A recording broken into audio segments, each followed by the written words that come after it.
बिस्मिल्लाहिर्रहमानिर्रहीम। स्टेज पर मौजूद वज़ीर आला हमारे लोकप्रिय वज़ीर आला फडणवीस जी, उनके साथ मौजूद सारे मंत्री परिषद के उनके साथी सोहेल लोखंडवाला जी, मुअज़्ज़ज़ मेहमानान, अज़ीज़ साथियों, भाइयों और बहनों, अस्सलामु अलैकुम। इंतहाई खुशी और मसरत के साथ मैं आप सभी को मुंबई उर्दू न्यूज़ की दूसरी सालगिरह की मुबारकबाद पेश करता हूँ। सहाफ़त को जमहूरियत का चौथा सुतून कहा जाता है। मौजूदा दौर में सहाफ़त की अहमियत से इनकार नहीं किया जा सकता। साइंस और टेक्नोलॉजी की तरक्की के साथ साथ चंद बरसों में सहाफ़त ने भी बड़ी तेज़ी से तरक्की की है।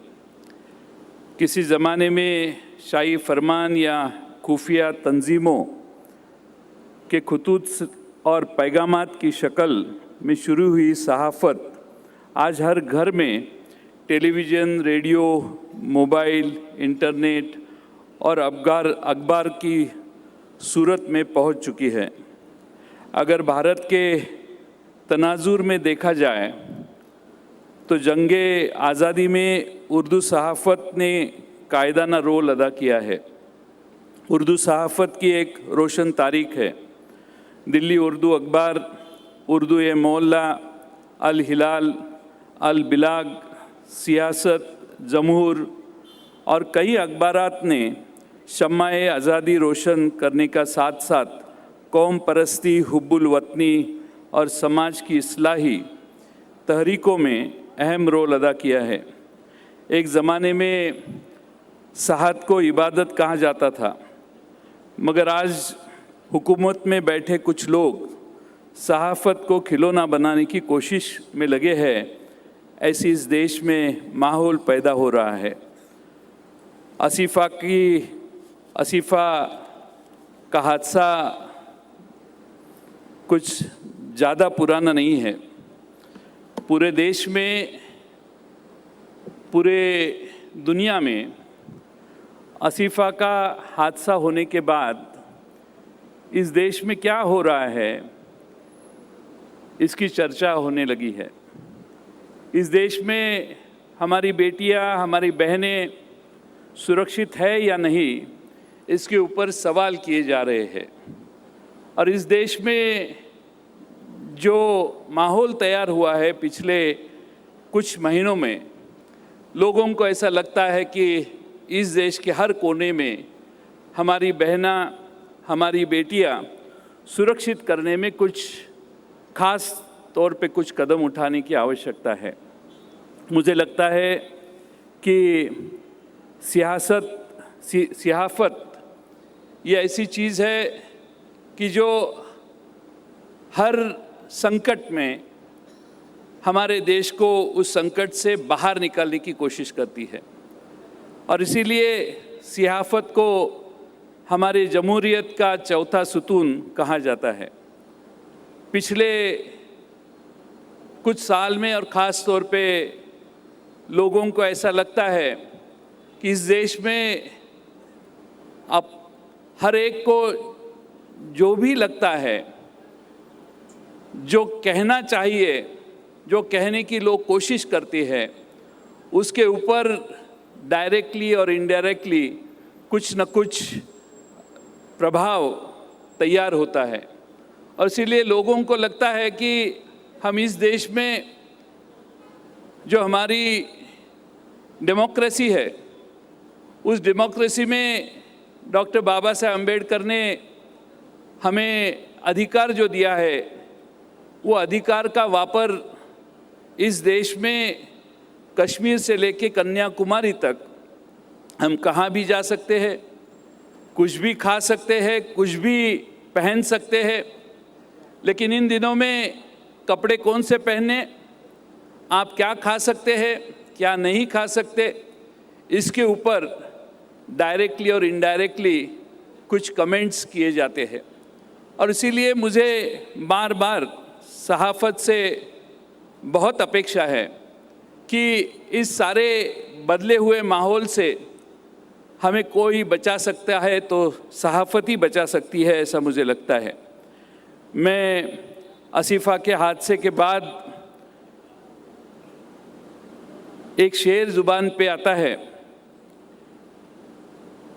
इंसानियत की रोशनी गुम हो गई कहाँ, इंसानियत की रोशनी गुम हो गई कहाँ, साए है आदमी के मगर आदमी कहाँ। मैं उम्मीद करता हूँ कि एक मुस्तकम, खुशहाल और हम आहंग समाज की तामीर में मुंबई उर्दू न्यूज़ का ताउन हमेशा बरकरार रहेगा। मैं इम्तियाज़ साहब, खालिद साहब और उनकी पूरी टीम को दूसरी सालगिरह पर दिल की गहराइयों से मुबारकबाद पेश करता हूँ। और आज ये दिन ऐसा है कि हमें सभी को मोइन भाई की याद आती है। आज अगर मोइन भाई होते तो और इस कार्यक्रम में बहुत अच्छे ढंग से और बड़ी तादाद से हमें जो कहना है वो मोइन भाई बहुत अच्छी तरह से कह सकते थे। आज मोइन भाई नहीं, ये दुख हमारे सबके मन में है। लेकिन मुझे इम्तियाज़ भाई ने और खालिद भाई ने ख़ास तौर पे यहाँ बुलाया और ख़ास तौर पे उन्होंने कहा कि हमारे वज़ीर आला यहाँ आ रहे हैं और वज़ीर आला के सामने उर्दू भाषा में बोलने का आपको मौका दिया जाएगा या मौका मिलेगा। मैं भाषण के पहले हमारे वज़ीर आला को बोला कि मैं उर्दू में बोलने जा रहा हूँ।